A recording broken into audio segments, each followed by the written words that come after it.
Veja no ICL Notícias, segunda edição.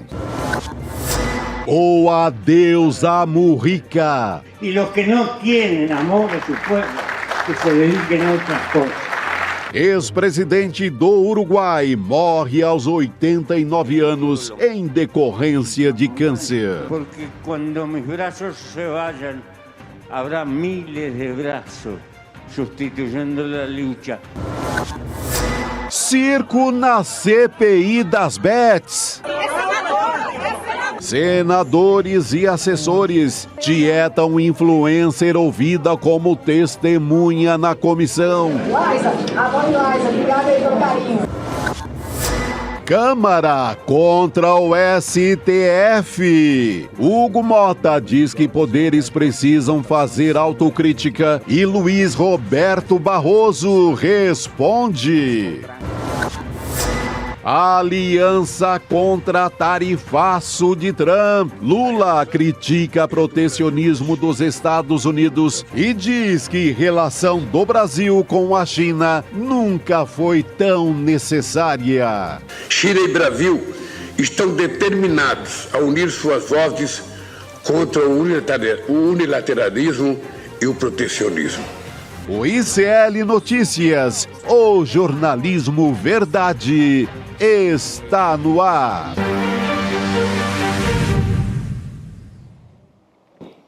Boa tarde, seja muito bem-vindo, seja muito bem-vinda. ICL Notícias, segunda edição, está no ar. Estamos agora ao vivo nos canais do Instituto Conhecimento Liberta, Eduardo Moreira no YouTube, também no canal da Voz Trabalhadora e na Pop TV, no Rio Grande do Sul.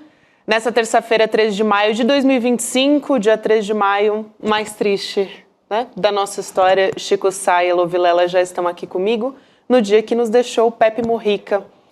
Boa tarde, meus amigos. Pois é, esse homem, né, que deixa lições, deixa a lição máxima da simplicidade, que se pode fazer política, ter sonhos e ser simples, né? É o homem que diz, pobre é aquele que precisa de muito. Esse é o que nos deixou, né, Elô, hoje? Exatamente. É muito triste, mas eu acho que da vida dele, né, a gente tira tantos exemplos e tantas lições que acho que a gente tem que comemorar muito esses 89 anos de vida, dedicados quase todos eles a, como ele mesmo dizia, essa luta, esse sonho doido de tentar fazer o mundo um lugar um pouquinho melhor. E com tanta humildade, mas tanta humildade, que ele falava, poxa, é um absurdo o Uruguai ter gente passando fome. Nesse ponto eu errei, eu devia ter feito mais. Nós somos só 4 gatos pingados nesse país, falando do tamanho da população, que realmente não é grande. Então, ainda mais inaceitável ter gente pobre, né, passando fome. Então, são lições que ele sempre refletiu muito o tempo todo, a vida inteira, e sempre buscando fazer o melhor. Dedicou a vida a tentar fazer do mundo realmente um lugar um pouco melhor.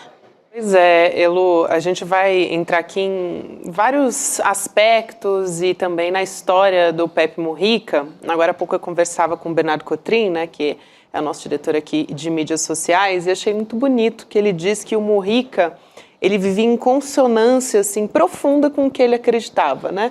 Então, ele levava na prática, ele juntou a teoria e prática de uma forma que acho que pra gente é uma lição.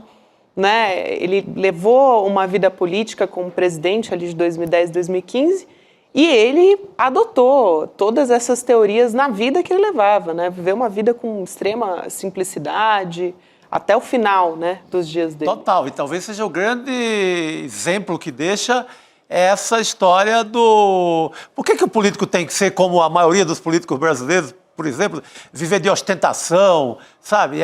Viver naqueles converscotes normalmente com medidas, tramando medidas para atacar o povo. Ele é totalmente o contrário disso, né? Até a forma como morre ali na chácara dele, nos arredores de Montevidéu, hoje à tarde, com a mulher e com cuidados paliativos, vai ser cremado, as cinzas vão ser colocadas debaixo de uma araucária, onde ele enterrou uma cadela que ele amava desesperadamente, que era uma cadela chamada Manuela, Uma companheira cadela de que vida, morre né? com 3 patas, mas ele ali cuidando dela diariamente. Então, ele pediu para as cinzas serem enterradas debaixo dessa árvore, para onde a mulher dele também, a Lúcia, quer ir depois de morta. Então, essa é a vida dele. Ele fazia dessa chácara, dessa pequena terra ali, um exemplo e todas as metáforas que ele usava em relação à ecologia, a fim de mundo, a sustentabilidade. Ele usava o pedacinho de terra dele porque era outra, além da política, era outra grande paixão dele, esse cultivo da terra. Ele era filho de agricultores e carregou isso a vida inteira. Tanto que ele dizia, eu sou um torrão de terra sobre 2 pernas. Esse era o Mujica.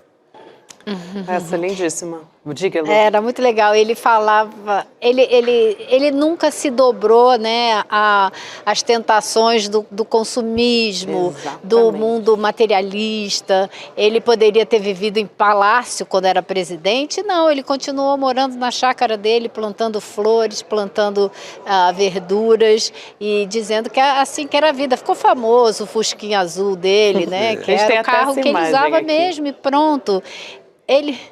Vou pedir pro Ele pessoal. doava 90% do salário dele para causas sociais, porque ele ficava com o que ele precisava para viver, só isso. Ele dizia que se você se rendesse muito aos apelos do mundo materialista, né, o mercado ia te enquadrar e você ia passar o resto da vida simplesmente pagando conta, que isso não pode ser objetivo de vida de ninguém. Ele falava também de uma maneira muito linda a respeito do casamento, do amor, o que era o amor na juventude.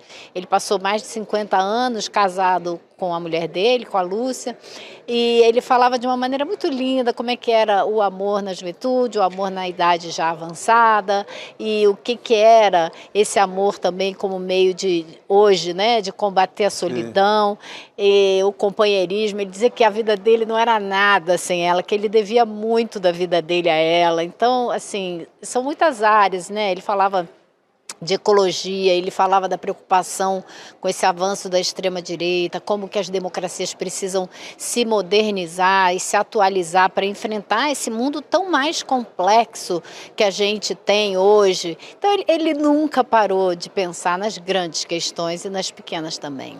Eu acho muito interessante isso que a Elo fala, e simbólico, Chico, sobre o amor. Alguém que tem tanto amor nas palavras e no que ele acredita, alguém que ficou preso por mais de uma década durante a ditadura. 12 anos. Foi torturado. Imagina só, né? É quase que um contrassenso, né? Gabi, é uma prisão que é praticamente 12 anos de solitária. Isso, é solitário. Não são 12 anos ali com saída ou qualquer regalia. 12 anos é de solitária. Então, e ele dizia em relação ao amor que na juventude é algo muito vulcânico. E depois, na velhice, é um doce hábito. Não é? E é isso. Vira um doce hábito. Exatamente. Aqui trazendo... Eu acho assim tão incrível você imaginar como uma pessoa passou. Diga, Gabi. Não, imagina, Elô, pode continuar. É que a gente está com um delayzinho, só para explicar para quem está nos acompanhando. Não, eu acho tão incrível você pensar na trajetória da vida dele, né? Então, vocês certamente viram o documentário, o filme que conta a história da prisão dele, que na verdade foram quase 15 anos ao todo. Sim, sim. Mas a maior parte, né, naquela solitária. E como que ele foi desenvolvendo uma maneira de se comunicar através da parede com o outro companheiro de prisão, né, que estava lá com ele, desenvolver um método de batidas na parede para desenvolver um vocabulário, poder começar a trocar. Então, ele ficava o tempo todo sozinho. E você imaginar que uma pessoa conseguiu sair dessa situação para reconstruir a história da política do país dele. Ele fundou um movimento político que entrou na Frente Ampla e que dentro da Frente Ampla se tornou com o tempo o movimento majoritário, e foi assim que ele chegou à presidência, depois de passar por ser eleito deputado e senador. Então, essa força de vontade toda, depois de tudo que ele passou, de querer continuar fazendo do país dele um lugar melhor para a maioria da população, é absolutamente extraordinário, né? Elô, esse filme que você citou, né, que conta essa história de quando o Mujica foi preso, é Uma Noite de 12 Anos. Eu aproveito também para trazer um pouquinho de informação sobre isso, porque o Mujica ele foi guerrilheiro, né, entre os anos 60, 70, que é justamente o que conta a história do filme, integrando o grupo dos Tupamaros, que até aparece também, é contado nessa história do filme. Então, é muito simbólico que ele lutou tão bravamente, tão fortemente contra a ditadura no Uruguai, passou todo esse tempo preso, como o Chico ressaltou, 12 anos, pelo menos, em solitária, completamente sozinho, né, completamente isolado, em condições de tortura, e ainda assim ele tem palavras tão amorosas para falar sobre a vida, sobre as pessoas, sobre as crenças que ele tem e manteve até o final da vida, e vivendo nessa consonância, né? Ao longo de toda a vida, não se deixou corroer pelo capitalismo. Não, isso é muito bonito, porque ele não tem ali um discurso amargo, hora nenhuma. Eu vi outro filme que eu acho o melhor filme sobre ele, que é um filme do Emir Kusturica, que chama Pepe el Supremo, Pepe o Supremo. É que ele com o Kusturica, assim, eles estão numa intimidade, tomando um chimarrão e conversando sobre a vida. A única hora que eu vejo assim, que ele... E ele era um homem que lacrimejava, ele está sempre com o olho marejado ali, né? Sempre o olho molhado de lágrimas assim, ao longo da vida. E o único momento que ele dá uma parada assim, repensa, é quando é perguntado sobre filho. Ele não teve filho. E nesse momento, assim, ele deixa pelo olhar que poderia ter tido. E faz quase uma confissão que passou a vida cuidando dos outros e não deu tempo, acabou não tendo um filho e tal. Mas sem grande mágoa, mas é uma única nota, assim, de ter uma certa melancolia no olhar dele. Eu achei que ela ia... Essa história eu não conhecia, não. É muito interessante. Não, essa história eu não conhecia, é super comovente, porque ele deve ter ficado pensando, né? Sim. As outras coisas. Agora, fato é que ele tem milhares de filhos no Uruguai. Né? Ele deixou milhares de filhos no Uruguai e no mundo, porque muitos de nós, né, fomos impactados e temos nele um exemplo, uma admiração profunda. Eu gostaria muito de poder viver a minha vida com a coerência que ele viveu e com a plena entrega à luta constante de, como eu já disse aqui mais uma vez hoje, né, de tentar fazer um mundo um pouco melhor. Não foi à toa que ele foi aplaudido de pé na direção na OEA, até pela Hillary Clinton, que estava lá na época, quando ele foi a última reunião que ele ia como presidente, participando da reunião da OEA. E todos se levantaram e o aplaudiram de pé. Isso não acontece com qualquer um, né? É verdade, Elo. E aí, a gente tem... Muita gente até conseguiu visitar o Mujica só indo até o sítio dele. Sim. Foi essa história, né, de jornalistas, de pessoas, enfim, que queriam conhecer o Pepe Mujica, iam até o sítio e diziam, olha, ele recebia todo mundo. Tinha café para todo mundo lá. E aí, ou as chimarrão. pessoas chegavam ali no sítio e falavam, queria conversar com o Pepe Mujica. E ele, às vezes, né, estava lá na plantação, enfim, mas ele parava, o carro dele vinha chegando, conversava com todo mundo, enfim. As pessoas, conhecem pessoas que têm histórias de ter conhecido o Mujica dessa maneira e ele atendia todo mundo da mesma forma. Enfim, até brasileiros, nesse caso, que foram lá, ele não fazia ideia de quem eram, né, para receber, para conversar, enfim, sobre a vida, sobre política. Ele que foi um organizador, né, na verdade, reorganizou a Frente Ampla lá nos anos 80, então uma coalizão que reúne diversos espectros ali, socialistas, nacionalistas de esquerda, né, Chico, Elo, comunistas, social-democratas, e a Frente Ampla ganhou 4 eleições, desde a redemocratização do Uruguai, que a gente está conversando aqui, e aí o Mujica foi o presidente até por um período relativamente curto, né, que foi de 2010 e 2015, mas deixou um legado, ele foi um símbolo muito importante, né, não só para o Uruguai, mas para a gente também. Ele dizia que nem gostava tanto daquela rotina de ser presidente, tomar decisões duras, etc., que ele era um homem, àquela altura, mais de diálogo, mas fez uma bela gestão ele une o país, faz um combate à fome assim, pesado nas comunidades mais carentes. Claro, ele queria resolver o problema em definitivo, mas faz uma gestão no plano social muito eficiente. E ele prepara os direitos civis também, né, Chico? Exato. Ele prepara, deixa o Uruguai assim, em ritmo de avanço até agora, sabe? É uma grande... ele acho que vai entrar para a história, assim, como esses seres mitológicos da América Latina, como Che Guevara e outros, assim. Ele vai ter essa dimensão, eu acredito que ele vai ganhar essa dimensão histórica, pelo que deixa, né? Pelos ensinamentos, pela prática, por tudo isso.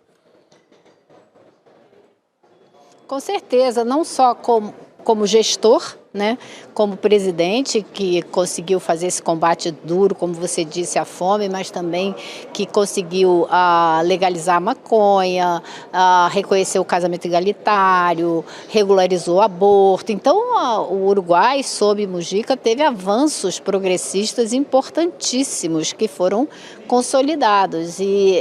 Claro, e a vida dele que vai ser eternamente um grande exemplo para qualquer pessoa, né? Sem dúvida. Exato. Essa questão da maconha, por exemplo, ele sempre bateu, o governo dele foi muito forte contra o tráfico. E essa discussão da maconha estava incluído nisso. Ele sabia que era uma forma de enfraquecer o tráfico, era também a legalização da maconha. Que é uma decisão sábia, né? E não continuar nessa guerra burra às drogas que a América Latina inteira faz, financiada inclusive pela Casa Branca e etc.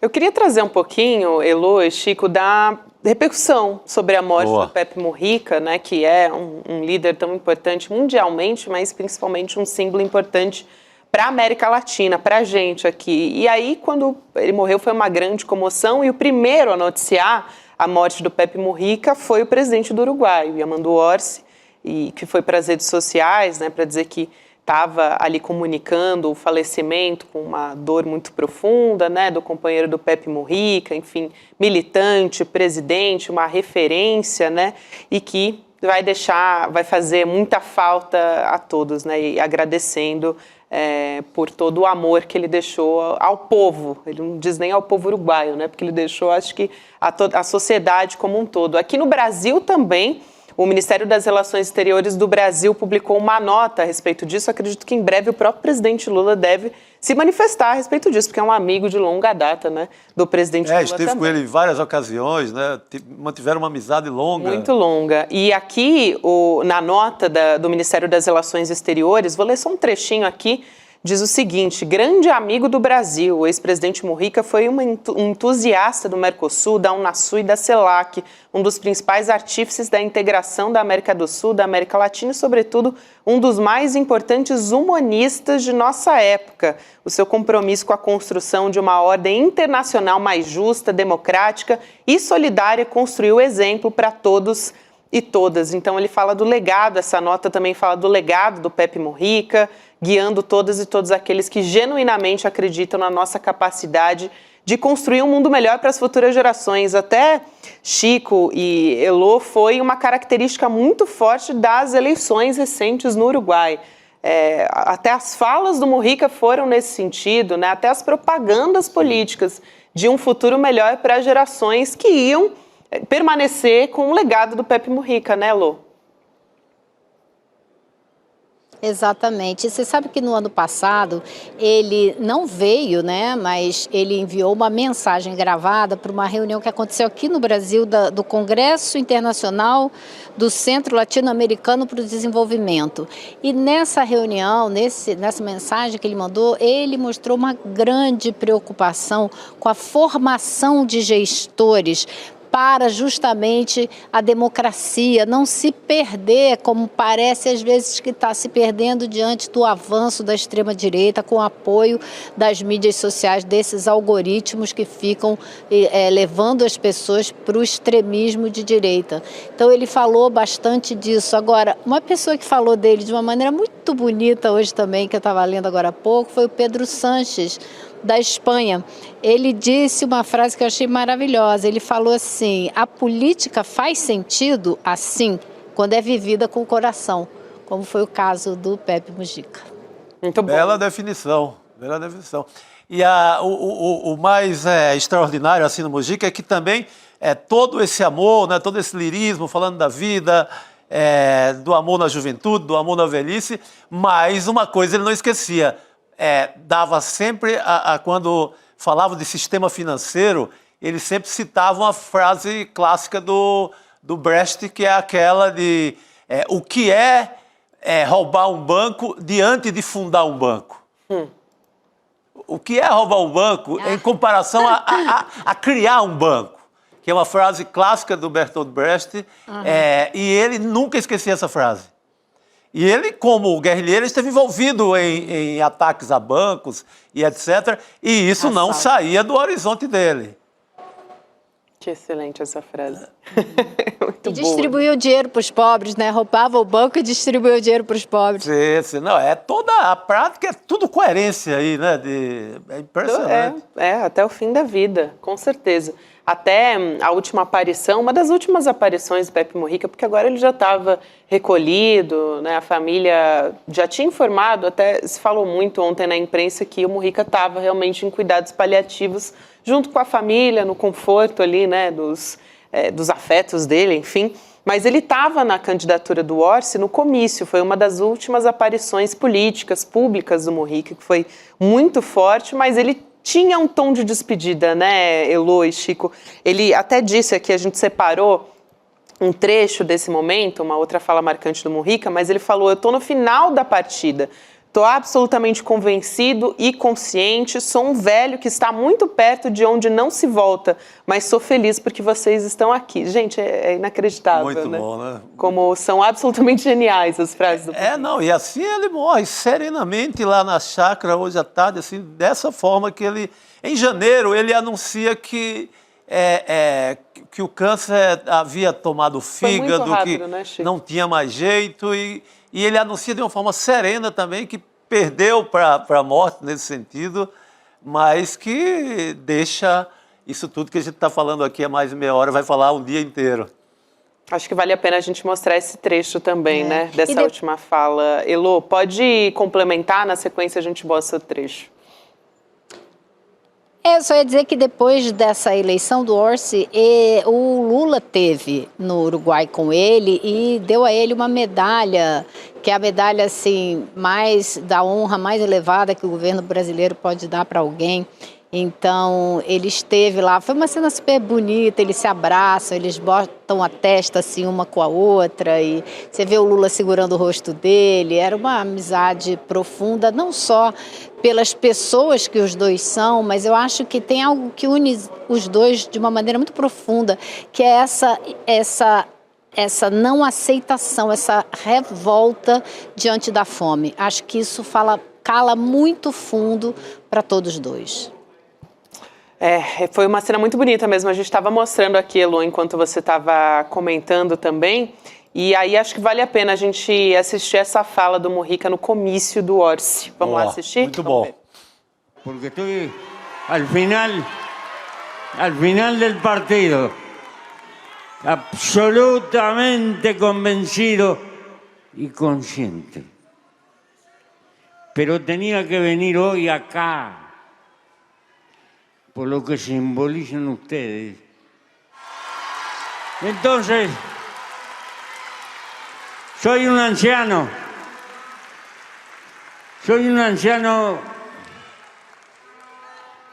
que está muy cerca de emprender la retirada de donde no se vuelve. Pero soy feliz porque están ustedes. Porque cuando mis brazos se vayan, habrá miles de brazos sustituyendo la lucha. Y toda mi vida dije que los mejores dirigentes son los que dejan una barda que los supera con ventaja. Y hoy están ustedes. Ai, que última que fala. Bela forma de falar, né? De falar dos seus herdeiros políticos, né? Que estavam ali no palanque e iriam seguir comandando o Uruguai. Não sei se a Elô quer comentar. São os filhos que ele, se não teve... Exato. De fato, teve de direito, né? Que foram muitos. Agora, o Pepe Mujica também, ele não fugia de nenhuma briga, não. Eu estava lendo uma carta agora que ele mandou para o Luiz Almagro, que foi o secretário-geral da OEA. O Almagro foi chanceler uruguaio, né? E depois ele fez assim coisas como secretário-geral da OEA que foram bastante condenáveis, de intromissão em países do terceiro mundo, em algumas eleições. E aí o Mujica escreveu uma carta para ele, entre outras coisas, dizendo: eu não sei por que caminhos que você enveredou, mas eu sei que não tem volta, então por isso aqui eu me despeço. E fez toda uma carta criticando, né, as posturas do Almagro. Nossa, que dura, hein? Que foi ali, pega o cara na contradição total dele, né? O que é muito admirável nele é isso, essa cobrança que ele faz a um cara que já tinha sido, de certa forma, do campo da esquerda. Esse talvez era o grande patrimônio dele, de não ter mudado, né? De não ter ido em nenhum modismo, ter saído do campo dele. Isso incomodava muitos políticos uruguaios, que tinham, ao longo da vida, tinham militado com ele, tinham ido para o centro, para a direita. A presença do Mujica incomodava muito essa gente, toda essa legião que tinha mudado de lado. Porque ele se mantinha ali, coerente com o que disse desde do tempo da guerrilha até o fim. A gente vai permanecer aqui conversando sobre o Pepe Mujica, que, enfim, a gente já trouxe aqui diversas falas tão simbólicas do Pepe Mujica. E eu queria, enfim, encerrar a participação com o Elô, a gente vai continuar falando, o Rodrigo está chegando aqui, mas trazendo uma dessas falas simbólicas do Mujica, que ele diz o seguinte: a vida escapa e se vai minuto a minuto, e não podem ir ao supermercado comprar a vida. Então lutem para vivê-la, para dar conteúdo a ela. Ele batia muito nessa tecla, né, Chico? Sim. Justamente porque era alguém que lutava de forma muito ferrenha, né, contra o avanço do capitalismo. Desse consumismo, né? Em relação ao tempo, ele tinha sempre uma ideia de que um conselho dele na ideia assim de você tem que perder muito tempo com a pessoa que você ama. Isso não é desperdício, essa é a grande história. Para combater aquela ideia de tempo é dinheiro, tempo tem que correr, e etc. Era esse cara, o tempo inteiro alertando sobre esse tipo de história. Até o Antônio Cândido... Eu vou me despedir de vocês com uma outra frase. Vai, Elô, por favor. Diga. Não, eu ia dizer porque o Chico estava falando do tempo, né? Eu ia dizer que eu vou me despedir com... Gente, a gente está com os delays aqui. Tá tudo bem, mas a gente está com os delays porque hoje a Elô não está em estúdio. Vocês estão vendo que ela está no Congresso, ela estava acompanhando o dia lá em Brasília. Mas do tempo dos afetos, né? Que dizia também o Cândido. O Antônio Cândido batia muito nessa tecla também. Quero ouvir a frase da Elô sobre o Mujica, entre tantas, né? Que a gente tem simbólicas dele. Então, eu queria me despedir de vocês com uma frase deles, que ele disse o seguinte: com Lúcia, que é a mulher dele, né, gastamos nossa juventude toda nessa aventura de viver. É demais. Era isso aí. É isso. Isto é Mujica. É isso. Obrigada, Elô, por mais um dia aqui com você e dividindo, né, enfim, histórias tão importantes desse legado que nos deixa o Pepe Mujica. Obrigada por hoje, querida. A gente se vê amanhã. Beijo, valeu. Boa noite, irmão. Até amanhã, pessoal.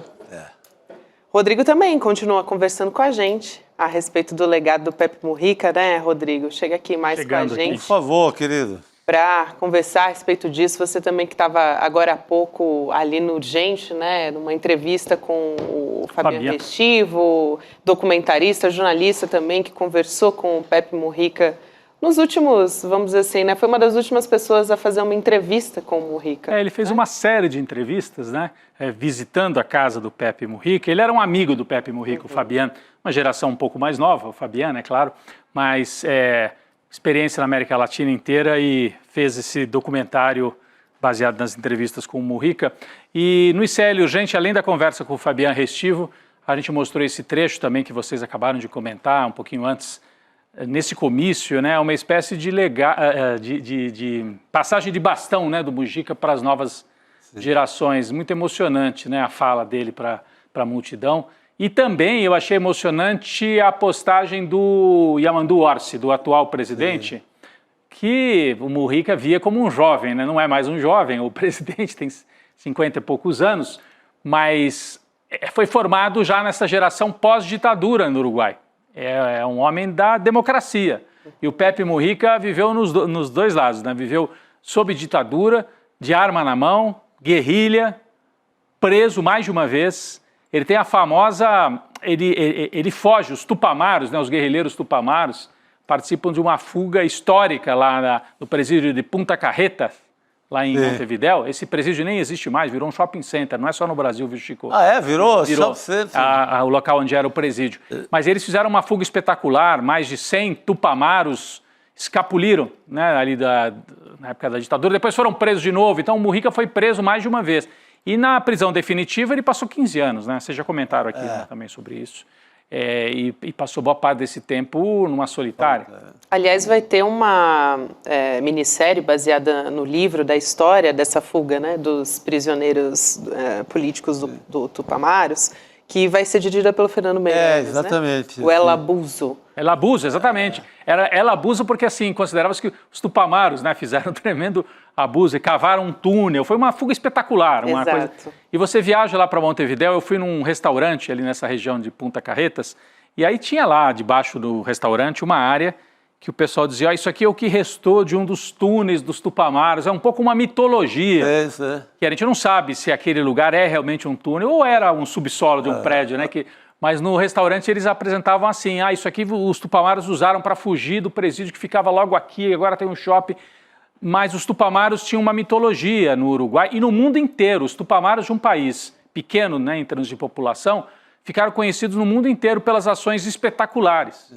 E porque eles não eram ortodoxos na ideologia, eles não eram assim, aquela coisa União Soviética, marxismo, leninismo, eram de esquerda, revolucionários, mas tinham uma linha assim nacionalista e muito uruguaia mesmo, tanto que era movimento de libertação nacional, né?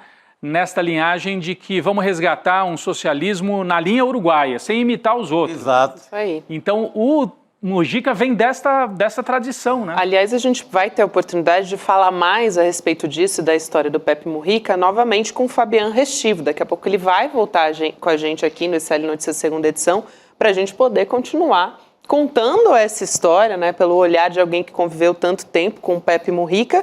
E a gente vai transmitir o filme que foi dirigido pelo Restivo hoje às 8h30 da noite também, o Conversas com o Mujica. Eu tinha falado 9, então é 8h30, né? 8h30. Conversas com Pepe Mujica. Uma bela homenagem aqui, né? Aliás, esse filme que a estreia foi aqui no ICL, né? No Pelo Brasil. Agora, era essa história da guerrilha deles, queriam fazer uma guerrilha uruguaia. Sim. É tanto que eles recusavam também, porque toda a América Latina se inspirava muito na guerrilha em Cuba. Com os cubanos, sim. E eles, meio que, assim... Pode ter pego uma coisa ou outra como inspiração, mas não tinha essa de modelo cubano, não. Exatamente. Chico, sabe que eu estudei isso no meu doutorado? Sim. E você conversando e lendo os textos, falam muito sobre isso. Como que, claro, tinha uma relação com Cuba, porque quando também a coisa apertou, Cuba era um lugar onde eles podiam, alguns exilados foram para lá e tal, mas eram muito ciosos assim, vamos fazer do nosso jeito. E era uma guerrilha urbana, até porque o Uruguai não tem selva. É um país plano, com a capital com 1,5 milhão de habitantes. Então era uma guerrilha que atuava nos centros urbanos, não tinha nada a ver com a guerrilha da Sierra Maestra, a guerrilha do Fidel Castro e tal. Então, um caminho original. O Mujica sempre, ele não foi o único, né? Ele foi uma das lideranças, tinha vários líderes importantes, Raul Sendic e outros tupamaros, mas ele foi o que teve vida mais longa na democracia depois, né? É isso.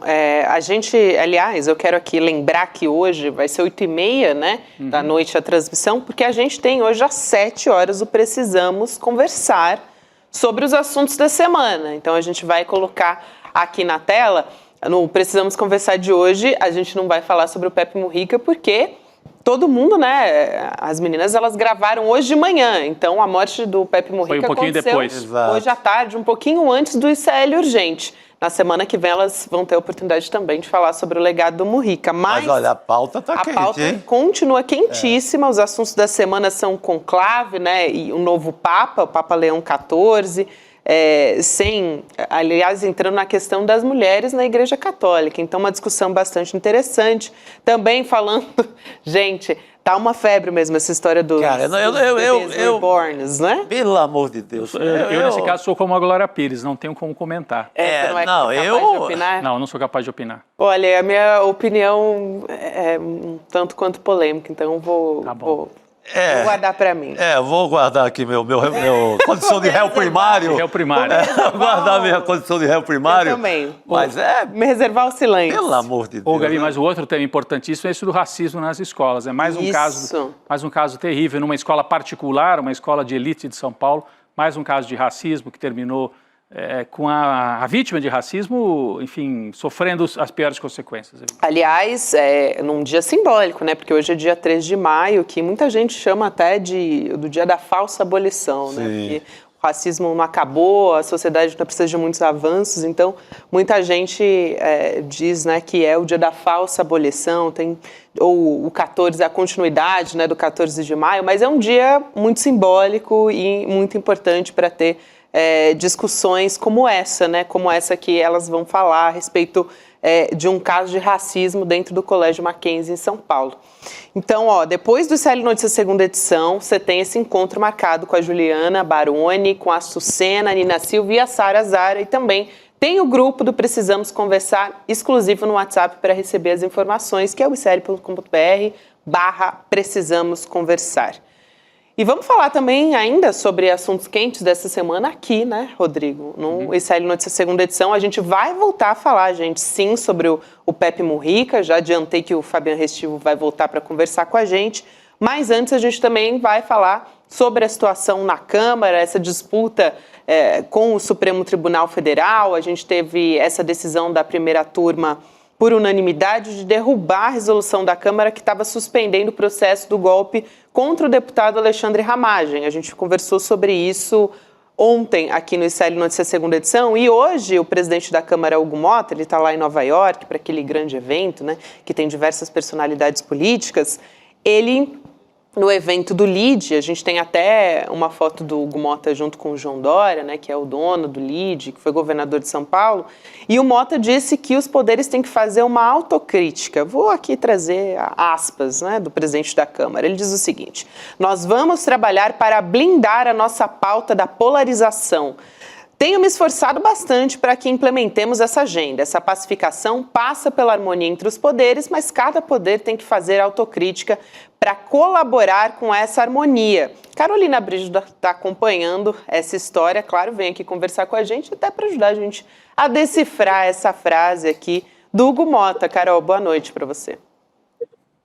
Boa noite, Gabi, boa noite, meninos, boa noite a todos que nos acompanham. Sim, a gente olha para essa história do Hugo Motta e muita gente ficou um pouco impressionado dele ter pautado essa votação que liberaria o Ramagem dessa ação penal. Mas eu acho que mais importante do que a gente ver o que o Hugo Motta faz é a gente ver o que o Hugo Motta não faz. O Hugo Motta, ele tem evitado pautar aquele projeto que é mais importante, que é a anistia geral para todos os acusados de golpe. O Hugo Motta também não pautou a CPI do Judiciário. Então, assim, continua engavetado. Tem aquele projeto, tem um monte de projeto tramitando no Congresso, que é aquele chamado pacote anti-STF. Uma dessas propostas, inclusive, facilitaria para o impeachment de ministros do STF. Também existe uma proposta que propicia que uma decisão do STF seja derrubada pela Câmara, se houver votos suficientes para isso. Então, na verdade, o Hugo Motta está guardando esses assuntos todos dentro de uma grande gaveta, e nesse caso do Ramagem não foi surpresa nenhuma que o Supremo derrubaria. O próprio Supremo já tinha avisado a Câmara que não é bem assim, que não dá para suspender a ação penal que é relativa a um crime que ocorreu antes do mandato do parlamentar, ou seja, esses crimes de golpe, esses crimes de tentativa de golpe, eles foram cometidos, a maioria deles, antes do Ramagem tomar posse na Câmara dos Deputados. E pela regra constitucional, você só pode suspender o que foi cometido enquanto o mandato estava acontecendo, ou seja, só aqueles crimes relativos ao 8 de janeiro de 23. Então, o Hugo Mota sabia muito bem que esse caso seria derrubado no STF, mas precisava fazer um aceno ali interno para os deputados da bancada bolsonarista, já que ele está deixando de pautar essas outras propostas que seriam muito mais afrontosas ao STF do que essa questão do Ramagem, que já tinha jeito certo de morrer ali no Supremo Tribunal Federal. Então, enquanto as pessoas estão aqui no Brasil falando que existe uma crise entre os poderes, Hugo Mota e Luiz Roberto Barroso estão ali, nas mesmas pautas, nos mesmos eventos em Nova York, rindo da cara da gente, provavelmente, porque assim, não tem crise, eles têm uma relação muito boa, tem uma relação institucional muito boa entre Hugo Mota e Supremo Tribunal Federal, não apenas ao ministro Luiz Roberto Barroso, é uma relação institucional muito profícua, muito melhor, aliás, do que a relação anterior de Arthur Lira com o STF. Até o presidente do Supremo, o Barroso, também estava no evento lá no LIDE e falou, né? Ele comentou essa fala do Hugo Mota sobre os poderes terem que fazer uma autocrítica e tal, e a gente também separou essa fala do ministro Luiz Roberto Barroso. Vou abrir aspas aqui, então, para o Barroso, a gente também vai colocar aqui na tela, dizendo o seguinte: o presidente Hugo Mota conduz muito bem a Câmara dos Deputados. As relações com a Câmara são muito boas e o Supremo desempenha o seu papel de interpretar a Constituição. E acho que o faz da medida adequada. Temos um arranjo institucional no Brasil que faz com que uma grande quantidade de matéria chegue ao Supremo, mas as relações com os poderes são institucionais, extremamente cordiais. Tá também uma relação muito mais tranquila, de fato, né, como disse a Carol, com o Hugo Mota na presidência da Câmara do que quando era Arthur Lira até. E talvez o Hugo Mota tenha deixado correr solta essa votação, que é uma afronta ao Supremo, por saber que ela não prosperaria depois, em nada. Morreria, a extrema-direita faria ali uma festa, jantaria feliz, tomaria ali uns goróis e tal, e acabaria por aí. No café da manhã já estava de novo de ressaca. Exatamente. Talvez com essa consciência que deixou rolar, em nome de não colocar o projetão mesmo da anistia em votação. Certo. O que se vê muito em Brasília, né? Esse teatro, eu faço que te agrado, tu faz que fica contente e assim vai andando a República. Andando para trás, às vezes. Exatamente. E Barroso sabe disso. Barroso sabe que o Hugo Mota precisa fazer um movimento ali interno para também não se descolar tanto de seus pares, né? Então acaba sendo uma política de redução de danos essa de Hugo Mota. Ok, não vou pautar os mais afrontosos ao Supremo, mas preciso fazer um movimento, um sinal aqui para os deputados que estão à minha volta. E provavelmente eles estão lá, Hugo Mota e Luiz Roberto Barroso, nos jantares desse evento, enquanto aqui a gente está cogitando algum tipo de crise. É importante a gente dizer que crise institucional é diferente de atrito, é diferente de tensão. Essa tensão entre os poderes, ela sempre vai existir, porque, claro, existe uma disputa ali, né? Os parlamentares querem decidir alguns assuntos, mas nem sempre há consenso e muitos desses temas acabam no Supremo Tribunal Federal. E o STF ele é demandado, chegam ações para que o STF julgue. Por mais que o Supremo espere que os outros poderes tomem as decisões, quando os poderes não tomam essas decisões, o Supremo pode ser omisso se não julgar essas causas. Muitas causas que depois, no parlamento e também em alguns setores do executivo, fala-se que o Supremo estaria usurpando os outros poderes, quando na verdade está apenas exercendo sua atividade constitucional. E o Barroso exercendo o seu gosto, né, por participar do debate político. Eu li hoje uma nota de que ele está cogitando, vocês viram isso? Não sei se a Carolina Brígido viu, que ele está cogitando antes dos 75 anos, bem antes disso, se aposentar e, quem sabe, pleitear uma embaixada fora do Brasil, Carol. Isso circulou hoje em alguns sites, o Luiz Roberto Barroso, né? Como a gente sabe, o ministro do Supremo pode ir até os 75 anos de idade, mas ele estaria cogitando um atalho aí uma embaixada, o que abriria a possibilidade do Lula nomear mais um ministro para o Supremo Tribunal Federal. Né? Interessante, né? Um movimento interessante. Eu não sei se a Carol ouviu, enfim, pode também ser só uma fofoca dessas plantadas por aí, Carol. Fofoca boa. Então, aqui em Brasília, essa história corre já tem um tempo, sabe? Existe, sim, essa especulação. Barroso, em algum momento do período que ele esteve no STF, ele cogitou deixar o STF após o período dele na presidência, mas em conversas recentes a interlocutores, ele tem dito que ainda não tomou essa decisão. Eu acho que tem muito mais cara do Planalto está querendo uma vaga a mais ali no Supremo Tribunal Federal do que uma decisão propriamente dita do ministro Luiz Roberto Barroso. Ele ainda não teria tomado essa decisão, ele tem até setembro, né, para decidir, porque é quando termina o mandato dele na presidência. Quando o ministro do Supremo deixa a presidência, ele volta à bancada normal, continua sendo um ministro, e o próximo ministro vai ser o ministro Fachin, e Barroso ainda não tomou essa decisão, ele está ali em compasso de espera. É claro que no Planalto, o Barroso é visto também como um aliado, né? Então, abrir ou não uma vaga agora seria uma vantagem para alguém que fosse mais jovem e que tivesse mais tempo para ficar lá até os 75 anos de idade. Mas é bom a gente lembrar também que quando o Barroso tomou posse no STF, acho que foi em 2013, não sei se estou correta, mas quando ele tomou posse, ele tinha uma posição de que os ministros tinham que ter um mandato fixo, não podiam ficar muito tempo no Supremo Tribunal Federal, até mesmo para dar uma arejada.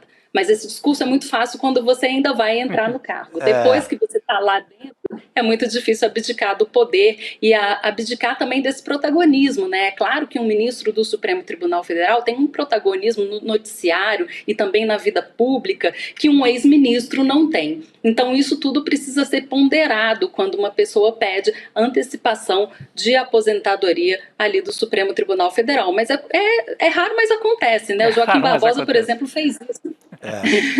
Joaquim Barbosa fez isso quando ele deixou a presidência do STF, saiu da presidência e também saiu do STF muito antes de completar 75 anos de idade. Isso é uma decisão muito pessoal dos ministros. É isso, Carol. Ela sempre tá à frente, né? Não, aí matou a charada. Matou. Muito mais cara do Planalto, tá fazendo um balão de ensaio, para daí, se o Barroso dá uma declaração, cogito, quem sabe? Opa, então cogito. Não, descarto totalmente, então já descarto. Então jogou tem muito mais verde, cara. Né? O famoso jogar um verde. Jogar um verde. Mais desejo do Planalto do que tudo. Do que tudo, é isso. Eu acho que eles reservaram... Assim, por favor. É tipo, se você quiser sair, tem um posto para você aqui na embaixada. Já é um jeito de fazer um convite a se retirar. Mas aí, claro, que depende do ministro essa decisão. Não adianta o Planalto tá querendo, tá cobiçando essa vaga se o ministro não tomou essa decisão. Exato. Quer comentar, Chico? Não, que dá para reservar uma embaixada boa. Roma, por exemplo, que muita gente gosta. Desde o Itamar, Roma é um fetiche, assim. Lá, como é que é? Roma é um desejo de... A Sanavona, não é isso? Não, é a embaixada mais bonitas e tal, lá tá reservado, se o Barroso quiser. No desejo do Planalto, né? É isso. Opa. Carol, obrigada por hoje, querida. A gente se vê em breve. Obrigado. Boa noite, querida. Até logo, queridos. Bom programa para vocês. Beijos. Obrigada, Carol. A gente continua, Rodrigo, volta a falar, né, a respeito do legado do Pepe Mujica, que nos deixa nessa terça-feira, e volta a conversar com o Fabian Restivo, que é jornalista e documentarista e diretor do documentário que a gente vai exibir aqui às 8h30 da noite, conversas com Pepe Mujica. A gente, inclusive, trouxe esse documentário com exclusividade aqui no ICL pela primeira vez no Brasil. Então, vale a pena a gente trazer aqui, né? Aliás, estreou antes no Brasil do que em países de língua espanhola. É verdade. Interessante foi isso, né? O Fabiano está dizendo que sim, foi isso mesmo. Ele estava com o material gravado, pronto para exibir, para editar, e acabou passando primeiro aqui no Brasil. Mas desculpa, Gabi, te interrompi. Não, imagine, ia dar boa noite para o Fabiano mais uma vez, né? Que você junta aqui com a gente para falar sobre as conversas, né? Entre o Fabian e Mujica na casa dele no Uruguai, enfim. Foram... Enfim, ele tem muitas histórias aqui, tem uma série, muitas histórias que ele pode compartilhar aqui com a gente. Sabe que, Gabi, mais cedo eu falei com o Fabian e estava tão assim, naquele calor da notícia, que eu nem pude conversar um pouco e dar espaço para ele falar do lado pessoal, porque ele tem uma amizade com o Pepe Mujica de 10, 15 anos e até a gente não teve tempo de falar sobre isso com ele, né? Como é que ele sentiu isso do ponto de vista humano? Eu já fui logo para o jornalismo aqui com o Fabiano, né? Do ponto de vista humano, como é que você sentiu a perda de um líder, mas também de um interlocutor de muitos anos, seu, né, Fabiano? Obrigado mais uma vez. Oi, Rodrigo. Oi, companheiros. Como vocês estão? Você sabe que às vezes acontecem coisas e você vive algumas situações ao longo da vida com algumas pessoas e você não tem, quer dizer, você tem a consciência de com quem você está, mas não tem aquela coisa de eu estou falando com o líder mundial, especialmente pelo fato de que, como eu falava o outro dia contigo, Rodrigo, quando eu precisava tirar férias da vida, eu vou para o Uruguai. Então, aquilo acontece assim de, avisa o velho que estou chegando. Então, o velho fala que pega o carro e vem para aqui, vamos beber um rum, ou um whisky, ou qualquer coisa menos leite, sabe? Isso, e água também não faz sentido. Então, quer dizer, um amigo com que você vai, fala, sabe? Chega à noite, de repente janta e você vai embora à tarde e tal. Então, quer dizer, aquela relação é a que deu a ideia para o Daniel Placeres, que é um amigo comum, que foi, olha, esses papos de você deveria virar livro, sabe? Depois se fez tudo aquilo, mas aquilo foi uma coisa muito, muito posterior, porque eu conheço o Pepe uns 15 anos atrás. De fato, nós fizemos a Fundação Pepe Mujica, que ele não chega a ver como é que vai funcionar. E quando eu falei para ele, bom, você tem que ser o presidente, né? A fundação leva teu nome. E ele falou, não, vai para porra, eu não quero isso. Eu vou de vocal, eu vou de último, não precisam falar nada disso. Por isso, hoje, quando você falou do qual é o legado, quando surgiu a ideia do livro, e eu perguntei para ele, eu falando com ele, falei, bom, também eu acho bom você deixar um legado. A xingadeira que eu engoli.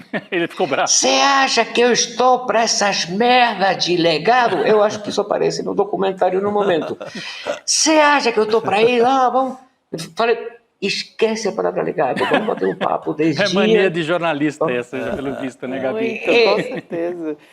Vamos, então nós fechamos 10 dias. Eu viajei para lá com uma parte da minha equipe. E aí que sai o documentário que vocês vão assistir hoje e o livro Palavras para Depois. Eu acho que foi muito bom. Desculpa, achei que o Fabiano tinha concluído. Não, porque você queria mostrar um trecho, não é? Acho que era legal mostrar logo um trecho, né, Gabi? Justamente, porque ele falou, vamos ver. Né, acho que foi até pro documentário. Vamos trazer aqui vamos ver. trecho, né, para ele comentando as consequências do capitalismo, enfim. Vamos assistir esse trecho aqui do documentário. Vamos lá. Vivimos 40 años más de promedio que es un siglo. ¿Qué te parece? No es poca cosa. Pero justamente el peligro está que seamos víctimas del propio éxito. Como tantas cosas humanas tienen una cara positiva y otra negativa. Hemos hecho cualquier relajo con la naturaleza y dale que es tarde, que parece que es infinita, y que el que viene atrás que arregle y ya va a arreglar. Aí, eu acho muito interessante que o Fabiano, ele traz essa conversa com o Mujica e desconstrói um pouco essa imagem que as pessoas têm, uma parte das pessoas tem. Claro, o Mujica tem um olhar muito amoroso, né, sobre a sociedade, mas não era um senhorzinho bondoso. Aquele bonzinho, assim, ele não. era um revolucionário, né? Um anticapitalista, que lutou de forma muito ferrenha pelo que ele acreditava. Boa, Gabi, né? muito boa. Eu acho isso muito importante. Gabi, tem uma coisa que é, primeiro que o velho falando era uma xingadeira, sabe? Era uma xingadeira permanente, porque é o jeito nosso de falar. E além disso, ele é uma pessoa com sentido do humor muito de repente é redundante, mas muito divertido, porque ele era uma pessoa divertida, sabe? Então, tem um momento do documentário onde ele começa falando que ele e a Lucia eram muito pobres e que então tiveram que fazer, uma casa nova, porque tinha que fazer um teto, porque o teto, ele fala, no quarto chovia igual que lá fora. Bom, de repente chovia melhor do que fora. Dessas coisas, Gabi, ele tem um monte. Eu vi jornalistas assim, com essa cara grave, né, de agora eu vou fazer a pergunta. Como é que você foi preso? Conta. Ele fala, bom, foi preso porque corria devagar. Se eu corria mais rápido, eles não me pegavam. Depois, uma outra vez, o Pepe conta como foram naqueles 12, 13 anos na escuridão da cela. Ele falou, não, a escuridão não, porque o policial de dia ele acendia a luz. Não, sabe, ele tinha uma coisa que eu acho uma coisa maravilhosa, que é a desdramatização da vida dele. Uhum. Quer dizer, eles viveram momentos realmente terríveis. E ele ria. Aparece também aí no documentário, quando ele fala, todo mundo me faz homenagem, sabe? Me faz homenagem, o Pepe, mas ninguém passa a bola para o que eu falo, ninguém faz, e tudo bem, eu vou continuar falando. Ele era uma pessoa de um senso de humor muito, muito, muito lindo, era muito lindo. Por isso, Rodrigo, que eu comentava agora, que era um amigo, sabe? Eu sabia, eu tinha o reflexo daquilo. Eu hoje estou constrangido, eu acho que é a palavra, se o meu tradutor não está errando muito, que esse tradutor vai fazer 64 anos daqui a pouco, então de repente, sabe, fica a bolinha não fica no lugar certo. Mas a morte sempre é uma coisa ousada, né? Mas neste momento não é uma surpresa. Quer dizer, o maior peso que eu tenho hoje, que eu agradeço, de qualquer forma eu agradeço, é que eu tenho meu telefone estourado, sabe? Fabiano, lamento muito. Então está, quer dizer, o dia inteiro com isso, que são coisas que eu agradeço, mas não foi uma coisa surpressiva, não é que ele ia caminhando pela 18 e caiu um piano na cabeça dele. Quer dizer, foi esperado. Isso nós estamos esperando. Eu acho que a Gabi tinha mais um trecho, não é isso, Sim. Gabi? Sim, a gente tem aqui ele comentando que era uma vida luxuosa, um rica. Vamos exibir mais esse trecho aqui do documentário, vamos lá. Y por eso a mí me hicieron la fama del presidente más pobre del mundo. Se creen que es una pobreza para hacerme víctima y todo. Es para gozar la vida, porque si me complico como estos viejos pelotudos, que se complican, tienen que tener mayordomo, el coso, todo lo demás y eso. Me pierdo las pequeñas, grandes cosas en la vida, que son hacer las cosas que a uno le gustan. Mira que vos te crees que yo hago la tierra porque el negocio, es que a mí me encanta. Me gusta, yo hago cosas que me gustan. Entonces me doy el lujo de vivir haciendo cosas que me gustan. Ese es el lujo que me doy. Los tipos se creen que el lujo es ir a Punta del Este, estar en una cosa. Pues ese es el lujo de eso. Para mí es una tortura. Ô, Chico, essa foi boa, que a nossa Chico. tradução foi bastante educada ali, Foi, né? porque ele chamou de boludo ali. Traduziram como babacas, Chico, os boludos, né? Até que ficou bom para o português, né? Babaca fica bom.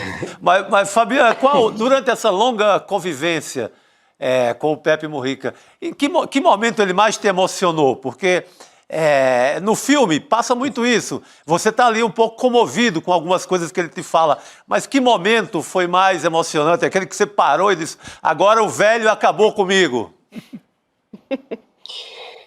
Eu vou te contar. O livro tem uma particularidade que o documentário não tem. Eram 10 dias, e aquilo não era um ping-pong de perguntas e respostas, sabe? Eu tenho aí umas 50 e pouco horas de áudio, e tem quase 3 horas e meia de silêncios, sabe? E naquele silêncio acontecem coisas. Um dia... Tá difícil.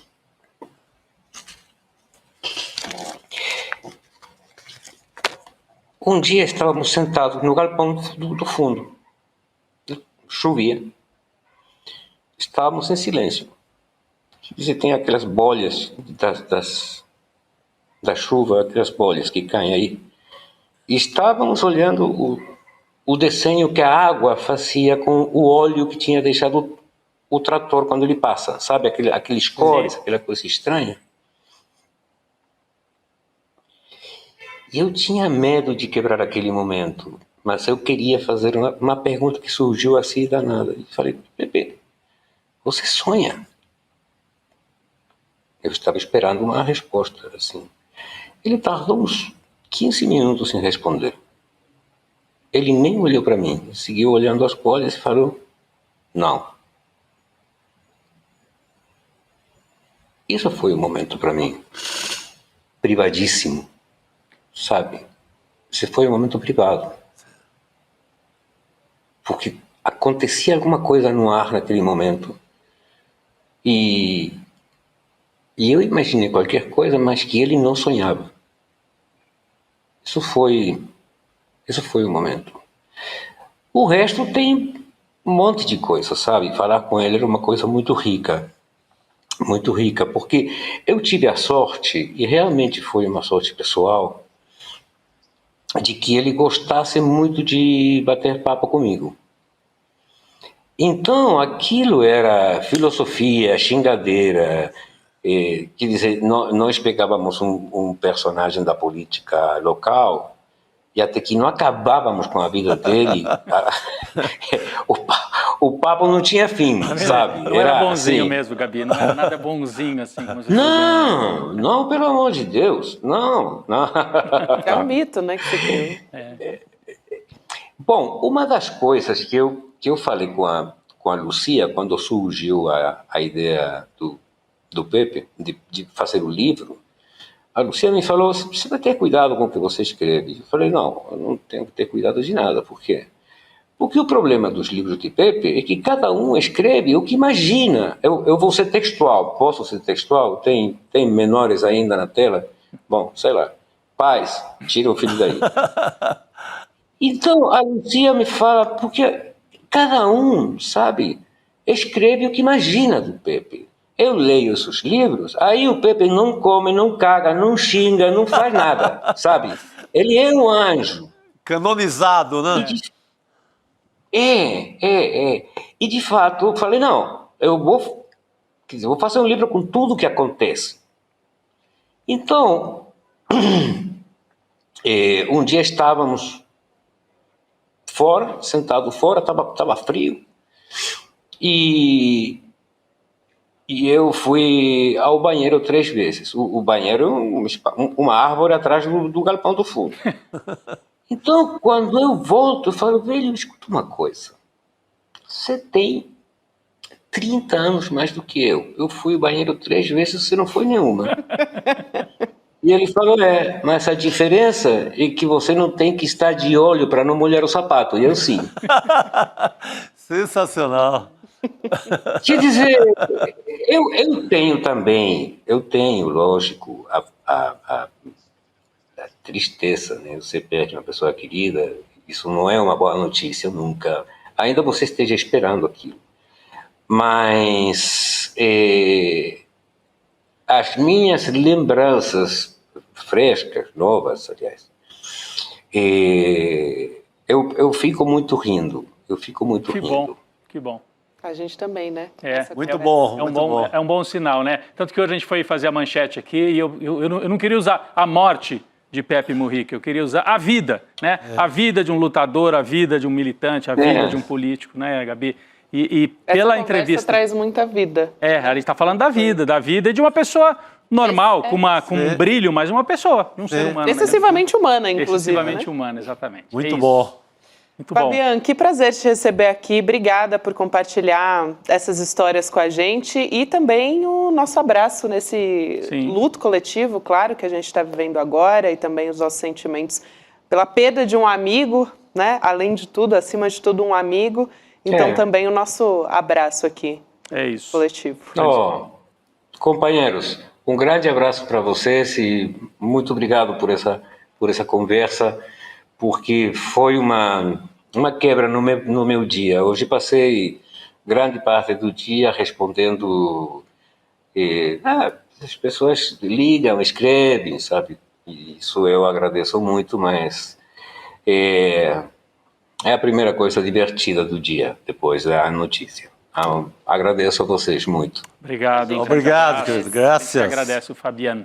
Obrigada, Fabiano. Que coisa boa, né? A gente falar, assim, das memórias do Pepe de uma maneira, enfim, que nos fez rir aqui na mesa. Imagino que as pessoas nos acompanhando também, né? Celebrar a vida do Pepe Mujica. É isso, Rodrigo? Quando a gente vai, às vezes, num velório de uma pessoa bem mais velha, eu já tive essa experiência na família. Claro, é triste quando uma pessoa jovem, em qualquer situação é triste. Uma pessoa com 95 anos morre. E as pessoas vão para o velório e aí começam a lembrar das histórias. As boas histórias. E aí riem, porque tem uma vida bem vivida.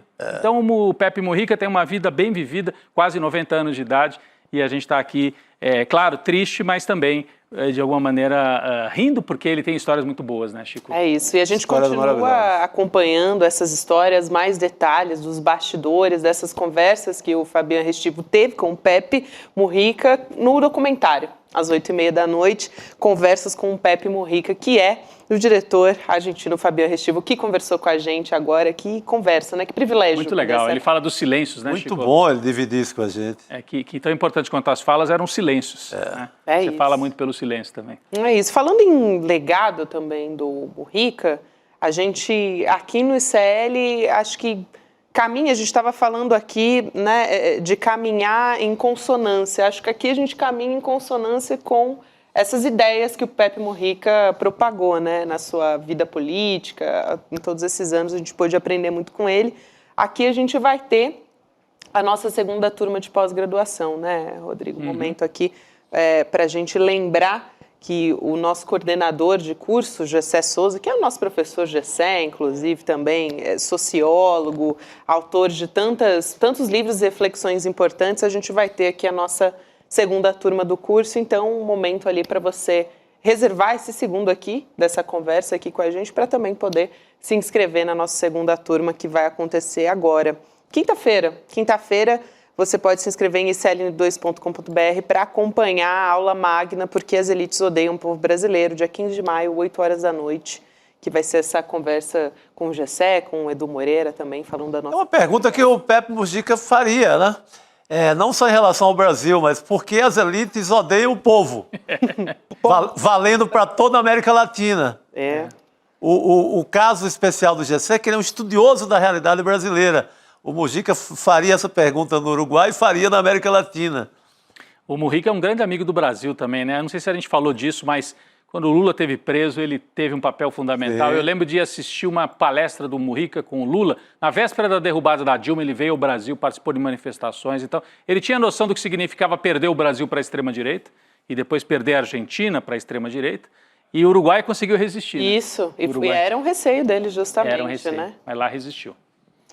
É isso, então a gente vai ter na quinta-feira, 15 de maio, 8 horas da noite, faltam 2 dias, portanto, né, para a gente ter a nossa aula magna aqui no ICL. Você pode se inscrever apontando o QR Code ou então icln2.com.br.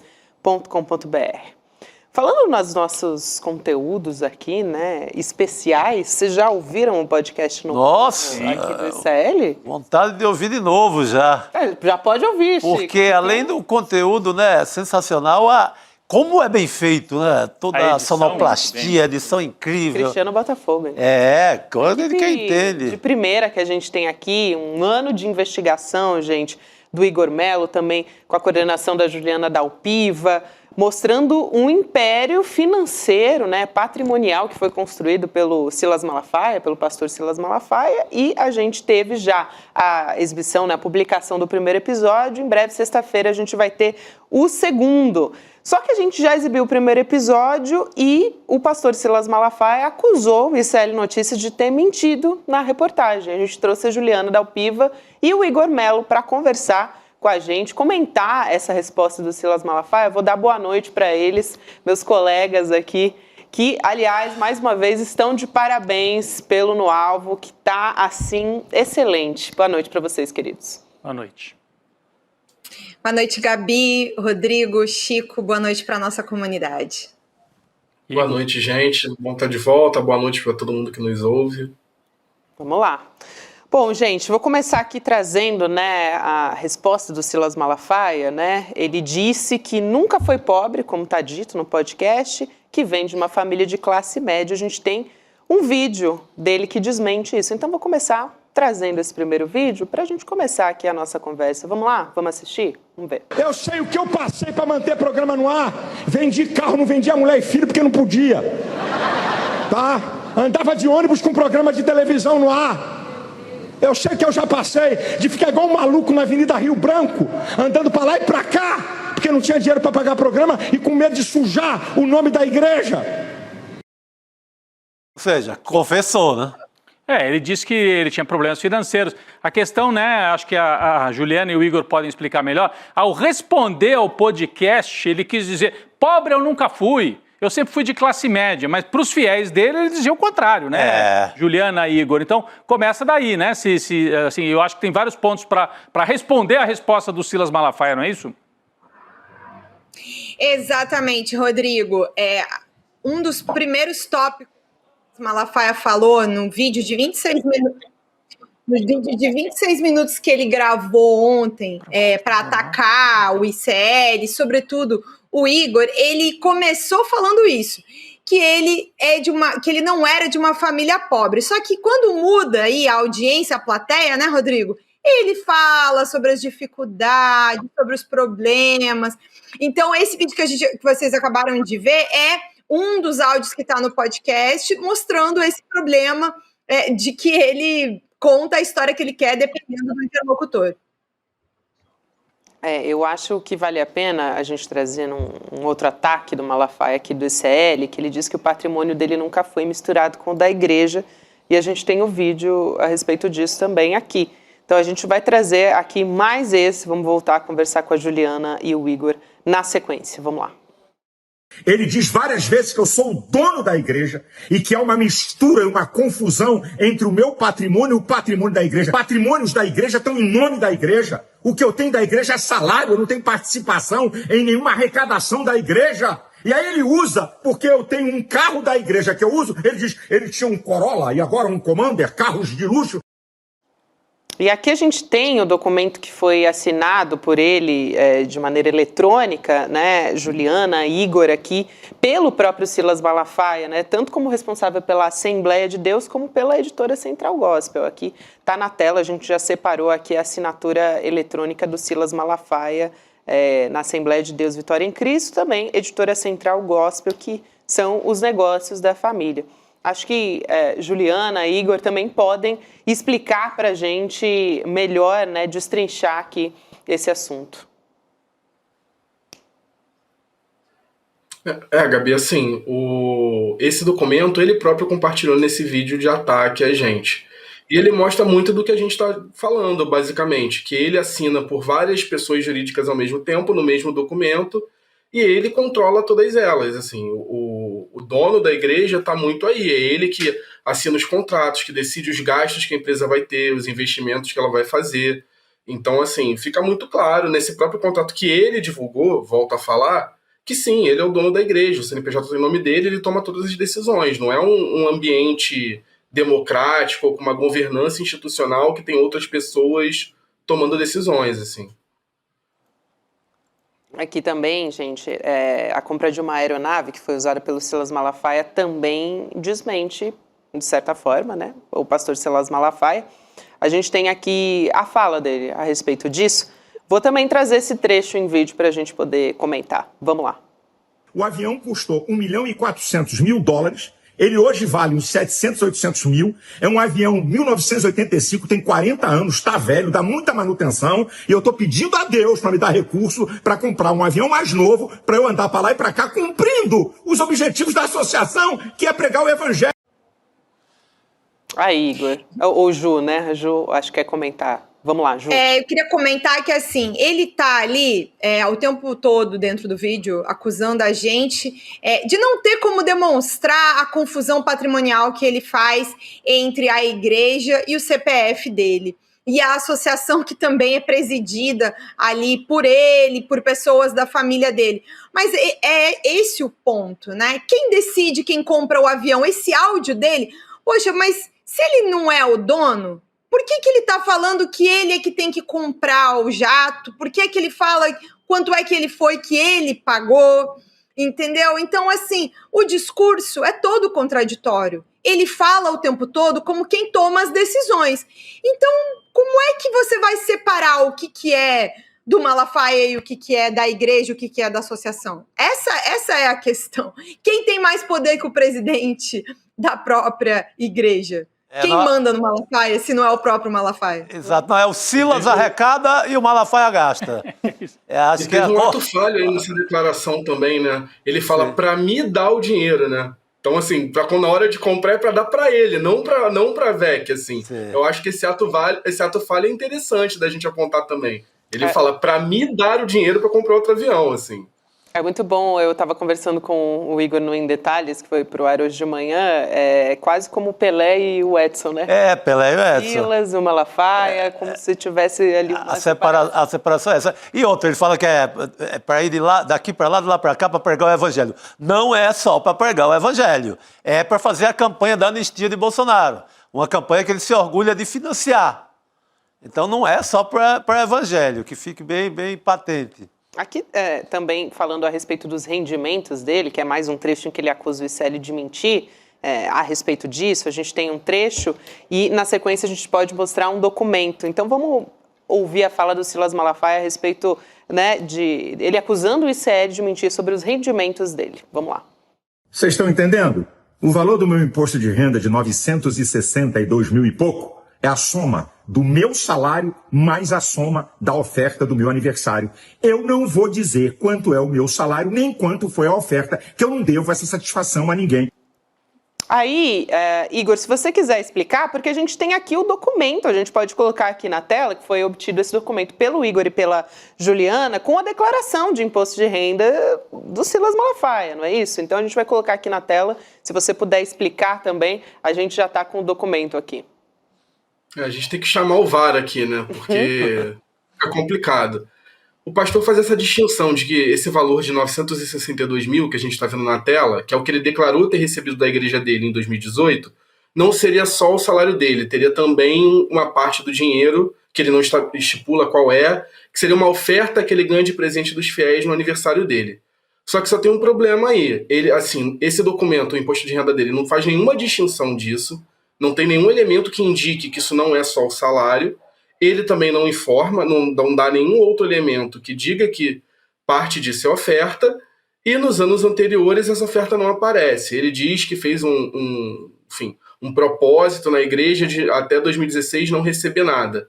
Mas assim, ele não dá nenhuma evidência de que isso não é o salário dele. Assim, ele teve a oportunidade várias vezes de esclarecer isso, inclusive quando nós procuramos ele. E assim, só agora ele veio com esse argumento de que isso é uma oferta. Não veio, por exemplo, nos quase 20 áudios que ele me mandou na semana passada, respondendo as perguntas objetivas que a gente fez a respeito desse imposto de renda. Ele traz uma nova versão e não traz nenhum elemento para corroborar isso. A gente tem que acreditar na palavra do Malafaia, basicamente.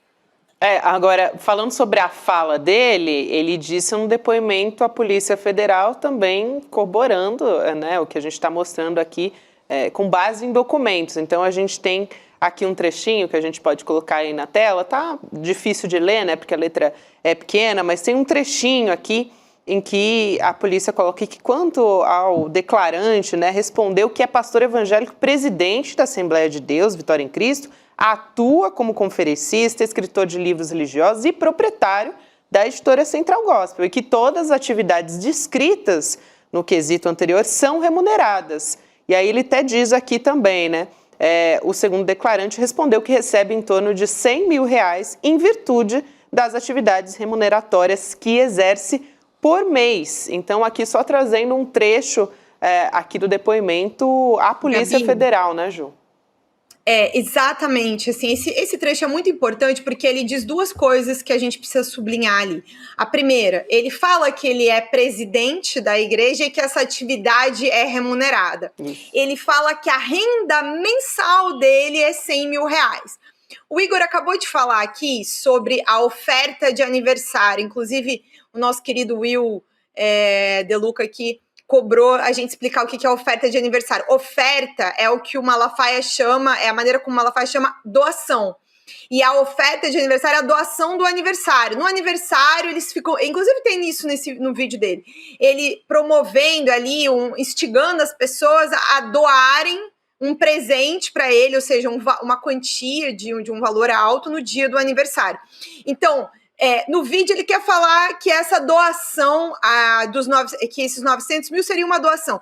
Veja que nesse depoimento da Polícia Federal, ele fala que a renda dele mensal é 100 mil. Não é uma doação mais, não é a tal oferta de aniversário. Se você pegar 100 mil todo mês, um ano, dá quanto, gente? 1.200.000, né? Então... ele tem que escolher melhor a versão que ele dá, dependendo do interlocutor. É tipo a história da pobreza, que a gente estava falando agora há pouco. De vez em quando ele é pobre, de vez em quando ele é rico, de vez em quando ele ganha 100 mil, de vez em quando ele ganha menos do que isso, ele ganha por doação no aniversário. É mais ou menos assim. O negócio é só falar com convicção, né, Rodrigo? Vai lá. Isso ia dizer assim, resumo da ópera, seja 900 mil por ano, seja 100 mil por mês, que dá uma certa diferença, mas é em torno de 1 milhão, nos dois casos, por ano, é salário de diretor de grande empresa. Então, o pastor ganha salário de executivo de grande empresa para gerir as almas dos fiéis. E volta aí de novo, né, Rodrigo? Quem decide o salário dele, se o presidente da igreja é ele próprio, só para... perguntar, fica no ar. Não, aquele meme do Homem-Aranha apontando pro outro, sabe? Exato. Que circula aí nas redes sociais, isso. Basicamente a situação que a gente está descrevendo é essa. Não, a gente pode até pensar assim, bom, mas isso é um problema dele com os fiéis? Até pode ser, se os fiéis acham que vale a pena pagar esse dinheiro todo para um pastor desse. Acontece que ele não é só, entre aspas, um chefe de uma igreja, de um ramo de uma igreja importante. Ele é o chefe de um ramo da extrema-direita brasileira. Então, a gente precisa saber como é que esse homem ganha dinheiro, não é isso? Eu acho que o interesse público está por aí, o que o Chico falou aqui. Está pagando manifestação com o dinheiro dessas doações da associação. Vitória, inclusive o Igor precisa explicar um último ponto sobre isso, que a gente separou também, né, Gabi? Que é muito importante sobre essa questão das doações. Vamos lá, a gente tem aqui as documentações, Ju, Igor, tenho também um trecho aqui de uma resposta dele ainda. Vocês querem também que a gente coloque aqui, ele falando sobre os pagamentos, né, da igreja dele, que é a Assembleia justamente, para o Malafaia, né? Então, a gente tem esse trecho aqui também que a gente pode colocar e na sequência a gente tem alguns documentos provando, né, o que já está dito no podcast, que é basicamente tudo que foi dito no podcast é uma investigação jornalística, então com base em documentação e nos dados. Então vamos assistir essa fala e a gente volta aqui a conversar. Vamos lá. Vou mostrar para vocês de onde vêm as contribuições da Associação Vitória em Cristo. Preste atenção. 85,98% das contribuições vem através de boleto bancário. Cartão de crédito, 6,48. Cheque, 0,51. Depósito bancário, 6,74. Espécie, 0,29. Aí, então, os documentos que provam o que foi dito no podcast. A gente tem o relatório de arrecadação por contribuição em 2010. Se vocês também puderem já ir comentando. E a gente também tem um documento do Ministério da Fazenda também, que está selecionado aqui, que a gente pode colocar aqui na tela durante a explicação. Ju, Igor também. Vamos lá, gente. Assim, é importante que isso aí é uma distorção deliberada, acho que a gente pode falar isso. Se vocês repararem bem, esse relatório ele traz o percentual da origem, assim, da origem de cada doação. Então, se você tem 100 mil boletos, isso vai representar 85% dos pagamentos, mas não necessariamente do valor. Isso é uma distinção muito importante, que é justamente o achado da Receita Federal. Se a gente puder botar aí na tela agora o relatório do Conselho Administrativo de Recursos Fiscais, eles destacam isso. O que eles estão discutindo não é a quantidade de contribuições, é o valor. É o montante, como está escrito aí. Eles pegaram montantes acima de R$100 mil, que representam 60% de tudo que a AVEC arrecadou naquele ano, que dá R$98 milhões em 2010. É disso que a gente está falando. O Malafaia, espertamente, ele tenta fazer essa distinção de que não, 85% das pessoas que contribuem por boleto, mas se você tem 100 mil boletos pagando R$100, isso dá R$10 milhões, ainda faltam 88 para explicar. Assim, só fazendo já que ele gosta de fazer conta de padaria, a gente também sabe fazer. Tem um amigo meu que ele tem um termo que eu gosto muito, que é a matemática, que é você pegar, assim, dados ou estatísticas, você distorcer ao ponto de sustentar uma coisa que é falsa, que é o caso aqui. Assim, esses dados que ele trouxe não provam que o grosso do dinheiro da AVEC vem de boletos de pequenos valores. Isso não está dito aí. Ele está fazendo uma distorção deliberada. É bom o nosso público saber. É isso. Então... O último recado que eu preciso dar, Gabi, é o seguinte. Ele não apontou uma única informação a ser corrigida. Não há absolutamente nada para ser corrigido, em absolutamente nada do que veio à tona. E aí, enfim, ele tem mais 3 semanas aí de podcast para a gente publicar, para ele ouvir, para ele gravar outros vídeos se ele tiver essa intenção. E deixo aqui meu beijo, boa noite, para não atrasar ninguém. Muito beijo. Ju, Igor. Rapidinho, Igor, vamos lá. Infelizmente, a gente tem que lidar com esse tipo de situação, não posso falar que é uma surpresa, mas eu queria dizer para o pastor Silas Malafaia, pastor, você não vai me intimidar me chamando de canalha, vagabundo, ou de que quer que seja. É triste meu pai e minha mãe, que estão na audiência, terem que ver os filhos dele chamando disso, mas assim, a gente está acostumado, a gente tem casca, eu vou continuar fazendo meu trabalho normalmente, vamos ter mais 3 episódios que já estavam programados, vamos ter o bônus e vamos ter tudo mais que está planejado. Então assim, infelizmente é assim que funciona, mas isso não muda nada para mim, assim, o meu trabalho vai continuar sendo feito do mesmo jeito. É isso aí, Igor. Parabéns e todo apoio e solidariedade aqui da nossa parte. É isso. Ser xingado pelo Silas Malafaia pode ser entendido como uma homenagem, quase. É o modus operandi de quem quer intimidar um bom trabalho. Exatamente. É isso. Igor, Ju, obrigada, parabéns mais uma vez pelo trabalho. Sexta-feira tem episódio novo, então a gente vai ficar ligado. Oba! Vamos nessa. Obrigada, tchau, pessoal. gente. Até a próxima. Até Boa noite.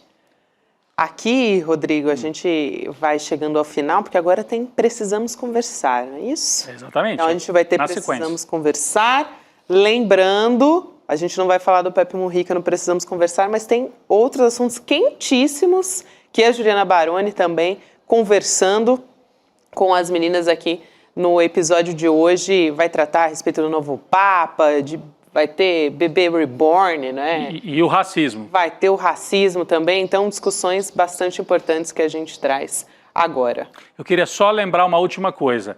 Quem assina a newsletter do ICL vai ter acesso primeiro ao 2º episódio do podcast. Na sexta-feira para todo mundo. Mas se você quiser ouvir primeiro, estiver ansioso, assina a newsletter. Aí você tem acesso logo na quinta-feira, logo depois do N2, né? E também tem acesso a outros conteúdos importantes a partir do momento que vira assinante da newsletter do ICL. É isso aí, Gabi e Chico. Valeu. Muito bom, Maravilha. gente. Agora Precisamos Conversar, depois tem Espiritualidade. Na sequência, a gente vai ter o documentário do Pepe Mujica. Vamos nessa, amanhã a gente está de volta e a gente deixa aqui a nossa homenagem, claro, ao Pepe Mujica, Pepe Mujica. Hasta sempre. Viva o grande Pepe!